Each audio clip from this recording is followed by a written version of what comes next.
In today's video, I'm going to teach you how to use live captions in FaceTime on your iPhone and iPad. This is a fantastic feature from Apple that can really enhance your video call experience, especially if you or someone you're talking to can benefit from seeing dialogue in real time on screen. So, let's dive right into the details. First things first, it's important to note that live captions are a feature available only on iOS 16 or later. You'll need an iPhone 11 or a later model, or an iPad with an A12 Bionic chip or newer. If you're unsure about what kind of device you have, it might be a good idea to check your device specifications before proceeding.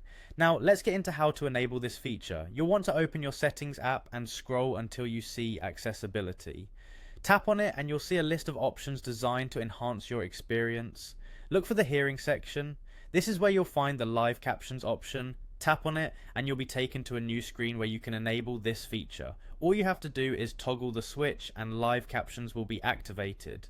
Moreover, there's an added capability specifically for FaceTime. In the same menu where you turned on live captions, you have the option to enable this feature just for FaceTime calls.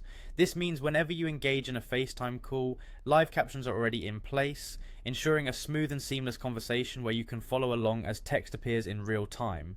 Next, to see this in action, start a FaceTime call. Once the call is active, you'll notice a floating window on your screen. This box is where the magic happens, displaying in real time what the person on the other end is saying.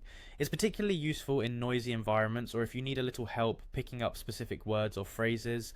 It's quite a straightforward feature, but it adds so much value to the FaceTime experience. Whether you're using it to aid accessibility or simply as a tool to enhance understanding, live captions offer a layer of interaction that is both helpful and inclusive. So, give it a try on your next FaceTime call and see how it can transform your communication experience. If you find this feature useful, don't hesitate to leave it enabled for other uses beyond FaceTime, as live captions can be beneficial across different apps and situations. Thank you for tuning in today, and I hope this guide has helped you understand how to make the most of live captions on your iPhone and iPad. Happy FaceTiming!